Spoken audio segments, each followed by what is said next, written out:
Hello everyone, welcome to the excellent mentors. आज हम लोग बात करते हैं आईसीएसई बोर्ड के क्लास 10th के बायोलॉजी पेपर की, जो कि 2019 का है। इसका जो फर्स्ट क्वेश्चन है वो है नेम द फॉलोइंग, जिसमें पहला क्वेश्चन जो है वो है the layer of the eyeball that provides nourishment to the eye. इसको क्या कहेंगे? इसको कहेंगे कोरोइड। देन सेकेंड क्वेश्चन है one gaseous compound which depletes the ozone layer. तो ये क्या होता है? ये होते हैं CFC, chlorofluorocarbons. Then third question है the structure which connects the placenta and the foetus. तो इसे क्या कहेंगे? एक कॉर्ड होती है जिसे अम्बिलिकल कॉर्ड कहते हैं। ठीक है। फोर्थ क्वेश्चन है a pair of corresponding chromosomes of the same shape and size and derived one from each parents. तो ये क्या है? A pair of corresponding chromosomes हैं विथ सेम शेप और सेम साइज। तो भाई सेम है तो क्या होंगे? होमोलोगस क्रोमोसोम्स होंगे। होमोलोगस मीन्स सेम और हेट्रो मीन्स डिफरेंट। फिर फिफ्थ क्वेश्चन है the compound formed when haemoglobin combines with carbon dioxide in blood. तो इसमें क्या कहेंगे? इसको कार्बामिनो हीमोग्लोबिन। मीन्स हीमोग्लोबिन में कार्बन के कंपाउंड जो हैं, कार्बन डाइऑक्साइड के कंपाउंड्स, वो अटैच हो गए हैं। फिर सेकंड क्वेश्चन है correct and rewrite the statement by changing the biological terms that is underline for each statement. तो सबसे पहला क्वेश्चन है the theory of inheritance of acquired character was proposed by Watson and Crick. तो इसका answer क्या होगा? The theory of inheritance वो किसने प्रपोज करी थी? वो करी थी बाय जे.बी. लेमार्क ने। देन आता है next question the protective sac which develops around the developing embryo is called the pericardium. तो नहीं, इसका आंसर है the protective sac which develops around the developing embryo is called the amniotic sac. Okay. फिर third question है maintaining balance of the body and coordinating muscular activities is carried out by the cerebrum. नहीं, ये cerebrum का काम होता है। ठीक है। फिर नेक्स्ट क्वेश्चन है the kidney is composed of a number of neurons. नहीं, न्यूरॉन्स जो होते हैं वो ब्रेन सेल्स में होते हैं। न्यूरॉन्स का काम ब्रेन में होता है और किडनी में क्या होते हैं? नेफ्रॉन्स होते हैं। The part of the I which can be donated from a clinical dead person is the retina। नहीं, इसका आंसर क्या होगा? the part of the eye which can be donated from a clinically dead person is the cornea। cornea दिया जाता है। Next question है give suitable biological reasons for the following statement। the first question is the birth rate in India is very high। तो इसका answer क्या होगा?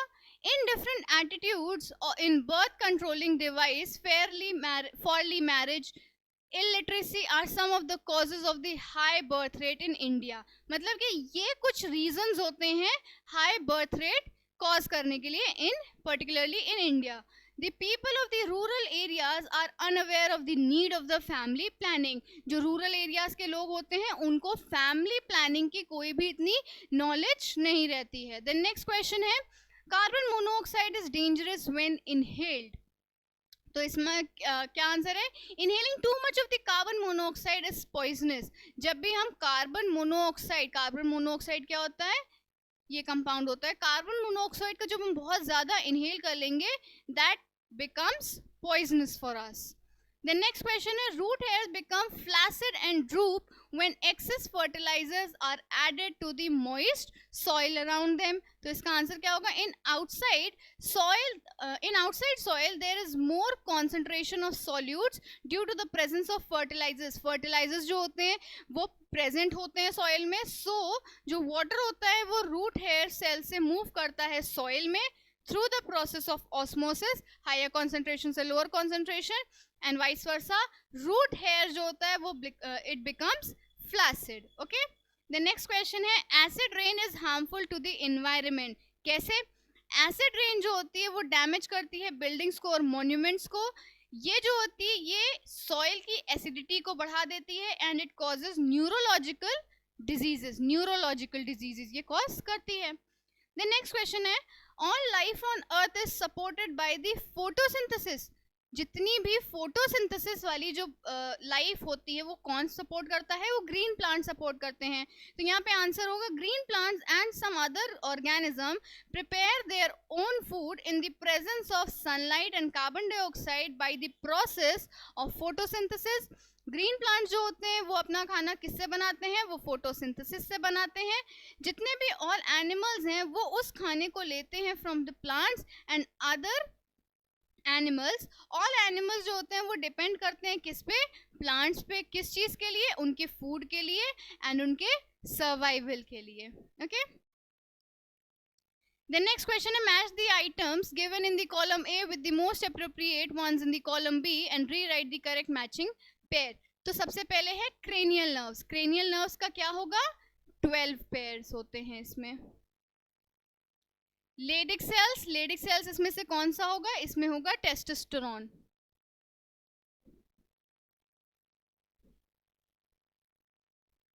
Acetyl choline, acetyl choline इसमें से कौन सा होगा, वो होता है neurotransmitter.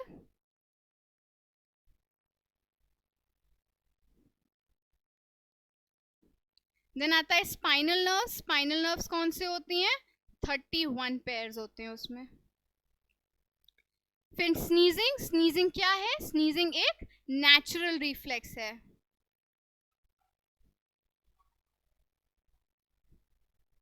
Okay, the next question है choose the correct answer from the 4 options given below. First question है इसमें, while recording the pulse rate where exactly do a doctor press on a wrist। तो वो कहाँ प्रेस करता है, artery पे करता है।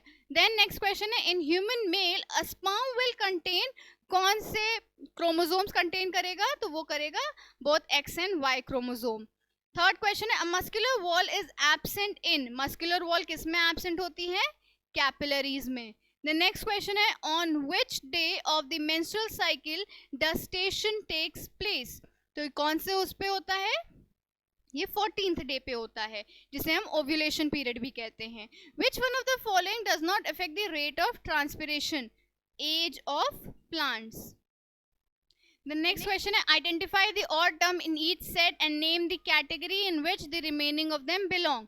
तो सबसे पहला क्वेश्चन इसमें क्या है, एडिसन्स डिजीज है, फिर कशिंग सिंड्रोम है, फिर एक्रोमेगली है, फिर ल्यूकीमिया है। तो इसमें इसका आंसर क्या होगा, ल्यूकीमिया। ल्यूकीमिया क्या होता है, ये कैंसर होता है ब्लड सेल का, वाइल जो बाकी के 3 होते हैं वो क्या होते हैं, एंडोक्रिनल डिजीज होते हैं। फिर नेक्स्ट क्वेश्चन है, इंसुलिन, एड्रेनलिन, पेप्सिन या थायरोक्सिन। तो इसका आंसर क्या होगा, पेप्सिन। ये क्या है, ये एंडोक्राइन ग्लैंड सिक्रीट नहीं करता है। देन थर्ड क्वेश्चन है, एक्सॉन, डेंड्रॉन, फोटोन या साइटोन। इसमें एक्सॉन, डेंड्रॉन एंड साइटोन ये तीनों किसके पार्ट्स होते हैं, ये पार्ट होते हैं न्यूरॉन के। बट ये जो फोटोन होता है ये किसका पार्ट होता है, ये लाइट का पार्ट होता है। द नेक्स्ट क्वेश्चन है, chicken pox, colour blindness, haemophilia या एल्बिनिज्म। इसमें क्या होगा, कलर ब्लाइंडनेस, हीमोफीलिया या एल्बिनिज्म जो होता है ये जेनेटिक डिसऑर्डर होता है, वाइल जो चिकन पॉक्स होता है ये वायरल इन्फेक्शन है। फिर आता है polythene bag, crop residue, animal waste या डीकेइंग वेजिटेबल। तो इसमें क्या होगा, ओनली पॉलीथीन बैग जो होता है ये नॉन बायोडिग्रेडेबल है, बाकी सारे बायोडिग्रेडेबल होते हैं।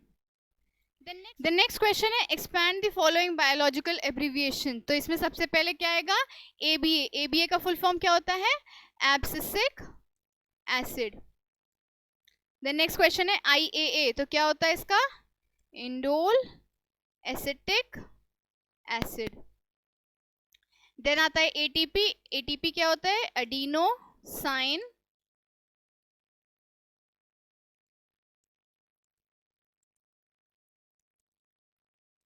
ट्राइफॉस्फेट। देन नेक्स्ट क्वेश्चन है DNA। DNA का क्या होगा, deoxy ribonucleic acid.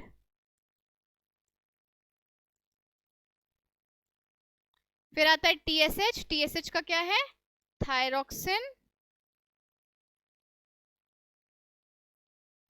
Stimulating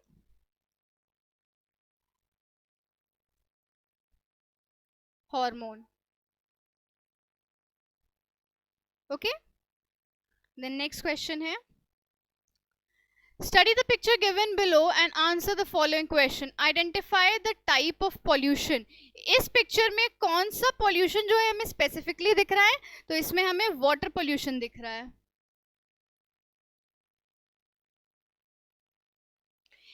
Name one pollutant that causes the above pollution. इसमें सबसे ज्यादा क्या हमें दिख रहा है? तो इसमें हमें chemicals दिख रहे हैं जो water pollution को cause करते हैं, जो industries से निकलते हैं.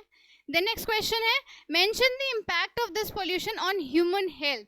तो इसका क्या impact होगा? Large amount of nitrates जो होते हैं वो dissolve हो जाते हैं water में, industrial waste से जो निकलते हैं. ये जो होता है ये कंटेमिनेट कर देते हैं, मतलब कि ये वाटर को गंदा कर देते हैं and causes serious health hazard, मतलब कि हेल्थ प्रॉब्लम्स को कुछ ज्यादा ही ट्रिगर कर देते हैं. द नेक्स्ट क्वेश्चन है state one measure to control this pollution. इस पोल्यूशन को कंट्रोल करने के लिए कोई ऐसा मेजर कौन सा है? Factories should treat waste products before releasing their waste body into waste bodies. मतलब कि ये क्या होते हैं, फैक्ट्रीज को अपना वेस्ट जो है पहले क्लीन करना पड़ेगा, उसके बाद वाटर बॉडीज में रिलीज करें, otherwise water will get polluted every time. The next question है what is the pollutant, explain the term. Pollutant का मतलब क्या होता है? ये जो सब्सटेंस है जिसे हम केमिकल्स की तरह ट्रीट करते हैं, ये जो वेस्ट होता है that renders that normal properties of environmental pollutant. मतलब कि ये जो होता है ये बेसिकली क्या होता है, एनवायरनमेंट को गंदा कर देता है. Pollutant they may be air pollutants, water pollutants या सॉइल पोल्यूटेंट्स. वो किसी भी टाइप के हो सकते हैं, एयर पोल्यूटेंट हो सकते हैं, वाटर पोल्यूटेंट हो सकते हैं या सॉइल में भी हो सकते हैं. The next question है given below is an experiment set up to demonstrate a particular tropical movement in germinating seeds and study the diagram and answer the questions that follows. तो ये basically एक diagram आपको दिया हुआ है. अब इसी से related हमें कुछ questions को answer करना है. Label the part 1 and 2.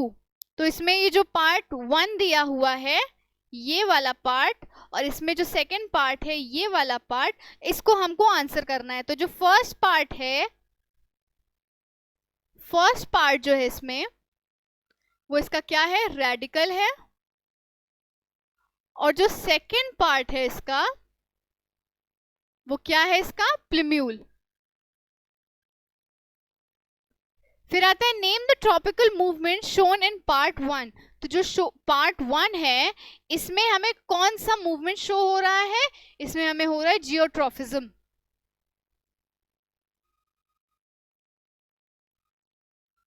Okay, the next question in part 1 is affected by two stimuli. Which one of the two is stronger? तो सबसे पहले इसमें stimulus of gravity है and then stimulus of water है. Water जो है वो stronger stimulus होगा than gravity. Okay. The next question है what is thigmotrophism? Give one example. जो growth होती है and जो movement होती है plant की वो response करती है in touch is called thigmotrophism. जब वो touch में response करती है. These types of movement जो होते हैं वो tendrils में show होते हैं. ये tendrils क्या होते हैं? Tendrils of sweet pea, grapes, when comes in contact with any support it coils, वो fold हो जाते हैं उसके around और यही thigmotrophism है. The next question is what is meant by positive and negative trophic movements in plant? Positive trophic movement क्या होता है? ये एक ऐसा मूवमेंट होता है पार्ट ऑफ द प्लांट का जब ग्रोथ होती है टुवर्ड्स द स्टिमुलस. स्टिमुलस की टुवर्ड्स ग्रोथ होगी तो ये पॉजिटिव ट्रॉफिक होगा और जब उसके ऑपोजिट होगी तो क्या होगा, अवे होगी तो क्या होगा, नेगेटिव होगा. एग्जाम्पल इसका क्या है, growth of stem towards the light. Negative trophism क्या होता है? नेगेटिव ट्रॉफिक मूवमेंट जो होती है ये ऐसी मूवमेंट होती है पार्ट की प्लांट में जहां पे ये ग्रोथ तो होती है बट अवे होती है स्टिमुलस से. For example movements of root away from the light. Okay. The next question है mention the exact location of each of the following. सबसे पहले है टेस्टिस. टेस्टिस क्या है? ये दो ओवल शेप्ड ऑर्गन्स होते हैं मेल रिप्रोडक्टिव पार्ट में जो कि मेल रिप्रोडक्टिव सिस्टम का पार्ट होता है. ये जो होते हैं कंटेन करते हैं सैक ऑफ द स्किन जिसे स्क्रोटम कहते हैं. ओके. इनकस, इनकस क्या होता है? ये जो इनकस या एनवल होता है, ये एक बोन होती है मिडिल ईयर में, ये ज्वाइन करती है स्टेप्स और स्टिरप्स बोन को। ओके, फिर आता है थाइक्लॉइड्स। थाइक्लॉइड्स क्या होते हैं? ये क्लोरोफिल जो होती है ये लोकेटेड होती है और कॉन्सेंट्रेटेड फॉर्म में होती है इन द थाइक्लॉइड्स। ये मेम्ब्रेन जो होती है ये सेल ऑर्गेनेल्स में होती है जो कि क्लोरोप्लास्ट कंटेन करते हैं। ओके, देन आता है एमनियोटिक फ्लूइड। एमनियोटिक फ्लूइड क्या होता है? ये एक प्रोटेक्टिव लिक्विड होता है contain by the amniotic sac. Amniotic sac के अंदर ये फ्लूइड होता है ऑफ द ग्रेविड एमनियोट। ये जो फ्लूइड होता है ये सर्व्स करता है as a cushion for the growing foetus. जो ग्रोइंग फीटस होता है उसको एक फ्लूइड प्रोवाइड करता है। देन आता है कॉर्पस कोलोसम। ये जो होता है ये सेंटर ऑफ द ब्रेन होता है कॉर्पस कोलोसम। ये जो होता है ये लार्जेस्ट बंडल होता है ऑफ द नर्व फाइबर जो कनेक्ट करता है लेफ्ट और राइट सेरेब्रल हेमिस्फीयर को। Okay, the next question is question number 11। ये भी एक डायग्राम बेस्ड क्वेश्चन है। Diagram given below represents an experiment to prove the importance of a factor in photosynthesis. Name the questions that follows. First question है name the factor studied in this experiment. इस experiment में कौन सा ऐसा factor है जो सबसे ज्यादा दिख रहा है? तो इसमें लाइट जो है वो नेसेसरी होगी फोटोसिंथेसिस के लिए। ग्रीन प्लांट्स हैं, प्लांट्स की लीव्स जो है वो क्या है? ये लाइट की तरफ अट्रैक्ट कर रही हैं, तो ये जब लाइट की तरफ अट्रैक्ट करेंगी तभी तो फोटोसिंथेसिस होगा। ओके, फिर है next question what will you observe in the experimental leaf after the starch test. Starch test जब हो जाएगा तो उसके बाद हम उसमें क्या ऑब्जर्व करेंगे? तो जो लीफ होगी वो ब्लूइश ब्लैक कलर की हो जाएगी एक्सेप्ट द कवर्ड एरिया। जो कवर्ड एरिया होगा, कवर्ड रीजन होगा, वो ब्राउन कलर का हो जाएगा in colour. As this covered region did not receive light, photosynthesis did not occur and no starches formed। इसी वजह से ये जो ब्राउन कलर का एरिया होगा ये क्या शो करेगा कि इसमें लाइट नहीं पहुंची है, इसीलिए इसमें कोई भी स्टार्च का फॉर्मेशन नहीं हुआ है और इसीलिए इसका कलर जो है it turned brown. The next question है explain the process of photosynthesis. अब फोटोसिंथेसिस में एक बैलेंस्ड इक्वेशन आती है। वो इक्वेशन क्या होती है? सबसे पहले आएगा CO2 कार्बन डाइऑक्साइड, फिर आएगा क्या? फिर आएगा water in the formation of sunlight and chlorophyll will give you glucose जिसका फॉर्मूला होता है C6H12O6 प्लस ऑक्सीजन। ओके, ये क्या होगा? अभी ये बैलेंस्ड इक्वेशन नहीं है। बैलेंस्ड इक्वेशन कैसे बनेगी? Now this will become balanced equation.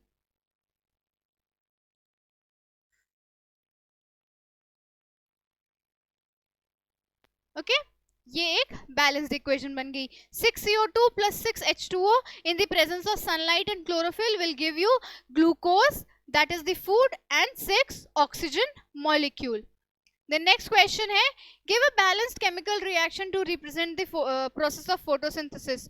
Photosynthesis एक बायोकेमिकल प्रोसेस होता है जिसमें ग्रीन प्लांट जो होते हैं वो सिंथेसाइज करते हैं अपना खाना इन the presence of carbon dioxide.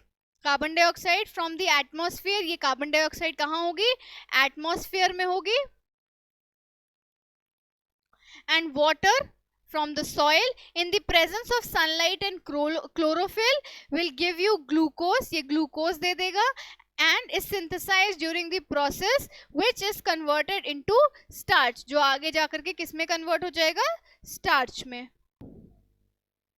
Okay, so next question अब हम सॉल्व करेंगे। State the main function of the following. सबसे पहला क्वेश्चन है इसमें मेडुला ऑब्लोंगेटा। इसका फंक्शन क्या होता है? इसका प्राइमरी फंक्शन होता है मेडुला ऑब्लोंगेटा का is to control the autonomic function. इसका सबसे मेन फंक्शन होता है कि ये ऑटोनॉमिक फंक्शंस को कंप्लीटली क्या करता है? रेगुलेट करता है through out the body. It controls function जैसे कि इनवॉलेंट्री फंक्शन जैसे हार्ट बीट, ब्रीदिंग और डाइजेशन, ये सब हमारे इनवॉलेंट्री फंक्शंस होते हैं, तो इसको ये कंट्रोल करता है। फिर नेक्स्ट क्वेश्चन है साइटोकाइनिन। साइटोकाइनिन्स क्या होते हैं? ये जो होते हैं ये प्लांट ग्रोथ सब्सटेंस होते हैं जो प्रमोट करते हैं सेल डिवीजन को और ऑर्गन फॉर्मेशन को भी हेल्प करते हैं। ये जो होता है काउंटर एक्ट करता है एपिकल डोमिनेंस को, मतलब कि ऊपर वाली डोमिनेंस को। टीयर, नेक्स्ट क्वेश्चन है टीयर। ये टीयर्स क्या करते हैं? टीयर जो होते हैं ड्राइनेस को प्रिवेंट करते हैं हमारी आईज में, और एक कोटिंग दे देते हैं, एक कोटिंग सरफेस दे देते हैं आई को, as well as protect it from the external irritation. External irritation से ये हमें हमारी आईज को प्रोटेक्ट करते हैं। फॉरेन बॉडीज अगर मान लो हमारी आईज में चली गई तो उससे भी हमको ये टीयर्स ही प्रोटेक्ट करते हैं। ये threatens the I R washed out by tears, मतलब कि जितनी भी डर्ट हमारे आईज में गई है वो डर्ट जो होती है वो बाहर आ जाती है with the help of this tears. Coronary artery, coronary artery जो होती है उसका सिंपल फंक्शन होता है ये सप्लाई करती है ब्लड को इन दी टू दी हार्ट मसल। फिर आता है समाइनल वेसिकल। ये समाइनल वेसिकल क्या होता है? समाइनल वेसिकल जो होता है वो रिस्पॉन्सिबल होता है फॉर प्रोड्यूसिंग मिल्की फ्लूइड जिसे हम सीमन कहते हैं। ये थिक फ्लूइड होता है जो कंटेन करता है एक ऐसा मिक्सचर ऑफ सब्सटेंस जिसे इंक्लूड करते हैं साइट्रिक एसिड, इसमें साइट्रिक एसिड होता है, प्रोटीन होता है, शुगर जैसे फ्रक्टोज होती है, और पोटेशियम होता है। ओके, देन नेक्स्ट क्वेश्चन है the diagram given below represents an endocrine gland in the human body. Study the diagram and answer the following question. तो सबसे पहला इसका क्वेश्चन क्या है? Identify the endocrine gland. हमें endocrine gland को identify करना है। And where is it located? इसकी लोकेशन कहाँ पे है? तो ये जो ग्लैंड है ये पिट्यूटरी ग्लैंड है। ये पिट्यूटरी ग्लैंड क्या होता है? ये एक स्मॉल ग्लैंड होता है जो कि कहाँ लोकेटेड होता है? ब्रेन में होता है, स्कल में, स्कल के बेस पे होता है। ये हाइपोथैलेमस के पास के रीजन में होता है। सेकंड क्वेश्चन है why is the above gland referred to as the masters gland? इसको मास्टर्स ग्लैंड क्यों कहा जाता है? It is often called the masters gland because it controls the function of all the other endocrine gland. ये जितने भी endocrine glands होते हैं उनके सारे फंक्शन ये ही पिट्यूटरी ग्लैंड परफॉर्म करता है, इसीलिए इसको मास्टर्स ग्लैंड कहते हैं। देन नेक्स्ट क्वेश्चन है name the hormone which is in deficiency cause diabetes insipidus. How does this disorder differ from the diabetes mellitus? इसको कैसे डिफर कर सकते हैं? decreased secretion of antidiuretic hormone, इसका डिक्रीज्ड सिक्रीशन अगर होगा तो डायबिटीज इंसाइपिडस होगा, और अगर डायबिटीज मेलिटस है तो वो किससे होता है? वो डेफिशिएंसी ऑफ इंसुलिन हार्मोन से होता है। देन नेक्स्ट क्वेश्चन है explain the term hormone, what is the role of trophic hormone in the human body? तो हार्मोन का मतलब क्या होता है? हार्मोन एक बायोलॉजिकल कंपाउंड होता है जो कि यूज होता है by multi cellular organism to organise करने में काम आता है, कोऑर्डिनेट करने में काम आता है, एंड कंट्रोल करने में काम आता है, फंक्शंस परफॉर्म करता है of the cell and tissue. Trophic hormone क्या होता है? ट्रॉफिक हार्मोन जो होता है ये स्टिमुलेट करता है अदर एंडोक्राइन ग्लैंड्स को, जिससे कि वो क्या होते हैं? वो केपेबल हो जाते हैं to release their hormone. Then next question है which lobe of the above gland secretes oxytocin, ACTH, growth hormone? ये तीन हार्मोन कैसे सिक्रीट होते हैं, कौन से लोब करते हैं? तो ऑक्सीटोसिन जो होता है वो पोस्टीरियर पिट्यूटरी लोब सिक्रीट करता है, ACTH जो होता है इंटीरियर पिट्यूटरी लोब होता है, और ग्रोथ हार्मोन जो होता है वो कौन करता है? इंटीरियर पिट्यूटरी लोब करता है।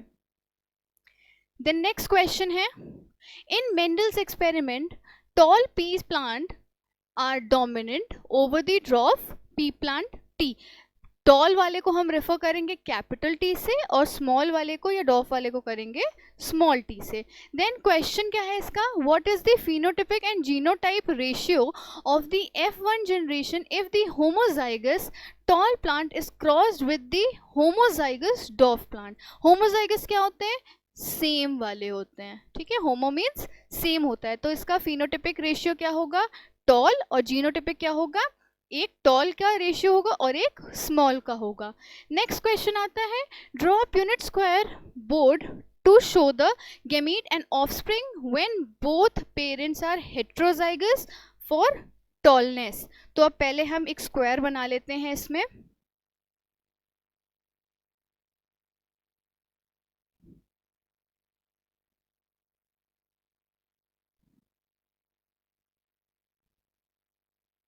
इसमें सबसे पहले हम दो कैरेक्टरिस्टिक्स ले लेंगे। कैपिटल टी जो होगा वो रेफर करेगा टॉल को, और स्मॉल टी जो होगा वो किसको करेगा, ड्वार्फ को। तो एक कैपिटल टी हो गया, एक स्मॉल टी हो गया, इधर भी और इधर भी। अब हम इनको क्रॉस करेंगे तो इसका और इसका क्रॉस क्या आ जाएगा, टी, इसका और इसका क्रॉस क्या आ जाएगा, टी टी। फिर हम इसको और इसको करेंगे तो इसका क्या आ जाएगा, capital T small T, and then इसको और इसको करेंगे तो कंप्लीटली स्मॉल टी आ जाएगा। तो ये आ जाएगा हमारा प्यूनिट स्क्वायर। इसका फिनोटिपिक रेशियो और जीनोटिपिक रेशियो भी बहुत इजी है, जिसको थर्ड क्वेश्चन में पूछा गया है। What is the phenotypic and genotypic ratio of above cross in second. तो सेकंड में जो हम लोगों ने क्रॉसिंग यहाँ पे करी है उसका फिनोटिपिक एंड जीनोटिपिक रेशियो हमें क्वेश्चन नंबर 3 में बोला गया है। तो इसका फिनोटिपिक रेशियो क्या आएगा, 3:1। कैसे 3:1 आएगा, टॉल के 3 पार्ट्स हैं, टॉल टॉल और टॉल, मतलब कि 3 कैरेक्टरिस्टिक्स 3 शो कर रहे हैं। एक कैपिटल टी कर रहा है, एक capital T small T, again capital T small T. तो ये क्या हो जाएंगे, ये 3 फिजिकल फीचर्स हो जाएंगे। एंड 1 का रेशियो जो है वो 1 का रेशियो क्या होगा, सिर्फ एक ही ड्वार्फ प्लांट है तो स्मॉल ड्वार्फ का क्या हो जाएगा, उसका हो जाएगा 1, जो कि स्मॉल टी और स्मॉल टी आएगा। फिर आता है जीनोटिपिक रेशियो, उसका आ जाएगा 1:2:1। वो भी कैसे आ जाएगा, जीन्स में कैसे आएगा, कैपिटल टी सिर्फ एक है, कैपिटल टी स्मॉल टी 2 हैं, और सिर्फ स्मॉल टी क्या है, वो एक है, इसीलिए 1:2:1 आ जाएगा। देन नेक्स्ट क्वेश्चन आता है state Mendel's law of dominance. State Mendel's law of dominance में क्या आएगा, this is when 2 alternating forms जो होते हैं किसी ट्रेट के या कैरेक्टर्स के प्रेजेंट होते हैं किसी भी ऑर्गेनिज्म में, ओनली 1 फैक्टर एक्सप्रेस करता है। तब सिर्फ एक ही कोई फैक्टर होता है जो अपने आप को फर्स्ट जनरेशन में एक्सप्रेस करता है प्रोजेनी में।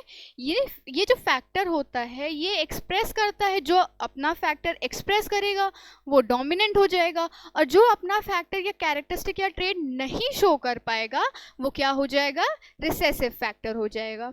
नेक्स्ट क्वेश्चन आता है what is a dihybrid cross. Dihybrid cross क्या होता है, ये एक ब्रीडिंग एक्सपेरिमेंट होता है बिटवीन पेरेंटल जनरेशन में और किसके जनरेशन में, जो 2 ट्रेट्स हमारे मिलते हैं उनके बीच में एक डिफरेंस दिखाने के लिए ये डाई हाइब्रिड क्रॉस परफॉर्म किया जाता है।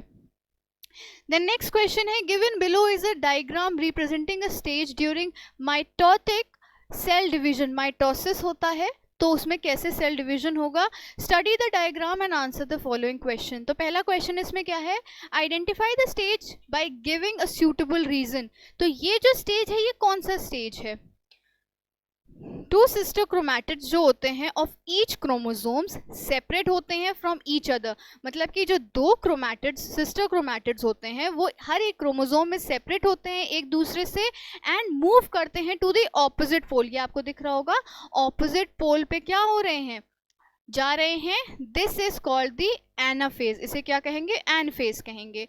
Then second question is it a अ प्लांट और an animal cell, give a reason to support your answer. तो ये कौन सा सेल है, ये क्या प्लांट सेल है कि एनिमल सेल है, तो ये एनिमल सेल होता है बिकॉज सेंट्रियोल्स जो होते हैं इसमें देखे जा सकते हैं ऑपोजिट पोल में। ओके The next question आता है how many chromosomes will each daughter cell have after the completion of the above cell division। above cell division में कैसे ये completion show करेगा, तो each daughter cell जो होता है will have 1 set of chromosome। हर एक daughter cell में each 1 set of chromosomes होंगे जो parent cell में प्रेजेंट होते हैं। देन नेक्स्ट क्वेश्चन है name the 4 nitrogenous bases. Nitrogenous bases 4 हमें बताने हैं, तो एडेनिन, ग्वानिन, साइटोसाइन और थाइमीन, ये 4 नाइट्रोजनस बेस होते हैं। देन नेक्स्ट क्वेश्चन है answer the following question briefly. How are cytons and axons placed in the brain and spinal cord. कैसे ये जो होते हैं ये प्लेस होते हैं, तो जो ग्रे मैटर होता है कंटेनिंग साइटोसिस प्लेस होता है आउटर पोर्शन में, एंड जो वाइट मैटर होता है जो एक्सॉन कंटेन करता है वो प्लेस होता है इनर पोर्शन में ब्रेन के। तो जो स्पाइनल कॉर्ड होता है वो ग्रे मैटर को प्लेस करता है इनर पोर्शन में, एंड जो वाइट मैटर होता है वो प्लेस करता है आउटर पोर्शन में। Okay. Which part of the human ear gives dynamic balance and static balance to the body?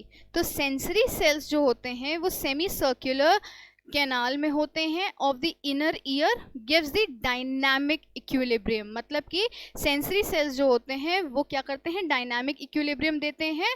And यूट्रिकुलस जो होता है या सैक्युलस जो होते हैं सेल्स, वो इनर ईयर में क्या करते हैं, स्टैटिक बैलेंस देते हैं। ओके, देन नेक्स्ट क्वेश्चन है, explain how the human eye adapts itself to bright light and dim light. कैसे ह्यूमन आई जो होती है वो ब्राइट लाइट को और डिम लाइट को अडेप्ट करती है। तो जो मूवमेंट होती है मसल फाइबर्स की ऑफ आइरिस कंट्रोल करती है size of pupil and regulate करती है अमाउंट ऑफ लाइट, जिससे जितनी लाइट हमारी आई में एंटर करनी चाहिए। देन आता है व्हाट इज पार्थेनोकार्पी, ये क्या होते हैं, इसके एग्जाम्पल दीजिए। तो फिर आता है the process of development of fruit without fertilisation, उसी को क्या कहते हैं, पार्थेनोकार्पी कहते हैं। फ्रूट्स जैसे कि एप्पल है, बनाना है, ऑक्सिन इसमें इंक्लूड करता है फ्रूट फॉर्मेशन को। देन नेक्स्ट क्वेश्चन आता है, mention any two objectives of स्वच्छ भारत अभियान। तो स्वच्छ भारत अभियान के दो ऑब्जेक्टिव्स क्या होते हैं। सबसे पहला ऑब्जेक्टिव होता है, इसमें ये मिशन होता है जिसमें हम इंडिविजुअली कंस्ट्रक्ट करते हैं कम्युनिटी टॉयलेट्स को, कम्युनिटी टॉयलेट्स इस्टेब्लिश करते हैं, बनवाते हैं। और जो अदर ऑब्जेक्टिव होता है जिसमें रिड्यूस और एलिमिनेट ऑफ ओपन डिफिकेशन होता है from the country. Okay, open defecation जो होता है वो रिजल्ट करता है in the death of thousands of children हर साल due to unhygienic living condition and disease. उससे क्या होता है, उससे अनहाइजीनिक कंडीशंस जनरेट होती हैं और डिजीजेस होती हैं।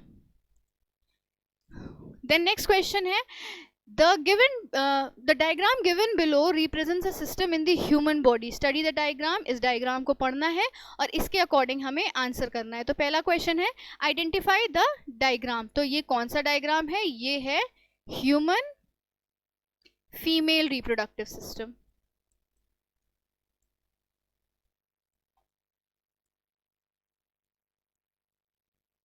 द नेक्स्ट क्वेश्चन है, label the parts marked 5 and 6। ये 5 है एंड 6 ये पार्ट है। तो क्या है, 5th पार्ट जो है इसे फेलोपियन ट्यूब कहते हैं और 6th पार्ट जो होता है वो एक्सटर्नल ओएस होता है। Then name the, third question है, name the 2 hormone secreted by first. मतलब कि जो ये पार्ट है इसमें से फर्स्ट वाला जो होता है, ये पोर्शन फर्स्ट पार्ट, इसमें से कौन से हार्मोन सिक्रीट होते हैं। तो इसमें पहला हार्मोन जो होता है वो होता है प्रोजेस्टेरॉन और सेकंड होता है ईस्ट्रोजन। द नेक्स्ट क्वेश्चन आता है, mention the number and the name of the part involved in fertilisation and implantation from the above diagram. तो जो नंबर एंड नेम होता है पार्ट जिसमें इन्वॉल्व होता है फर्टिलाइजेशन और इम्प्लांटेशन, कैसे होता है, प्रोसेस होते हैं दो। पहला होता है फर्टिलाइजेशन, दूसरा होता है इम्प्लांटेशन। उसमें फर्टिलाइजेशन में 2 नंबर इन्वॉल्व होता है और फेलोपियन ट्यूब में ये अकर होता है। और इम्प्लांटेशन कहाँ पे होता है, ये 3 नंबर्स पे होता है और ये किस में होता है, यूट्रस में होता है। देन लास्ट क्वेश्चन है हमारा, mention the surgical methods in contraceptions in 1। First part में कौन सा होता है, सर्जिकल मेथड जो होता है कॉन्ट्रसेप्शन का, मेल्स में जिसे कहते हैं वेसिक्टोमी और फीमेल्स में जो होता है उसे कहते हैं tubectomy. Thank you so much. I hope आपको ये वीडियो समझ में आई हो। अगर आई हो तो please do like, share and subscribe and thank you for watching.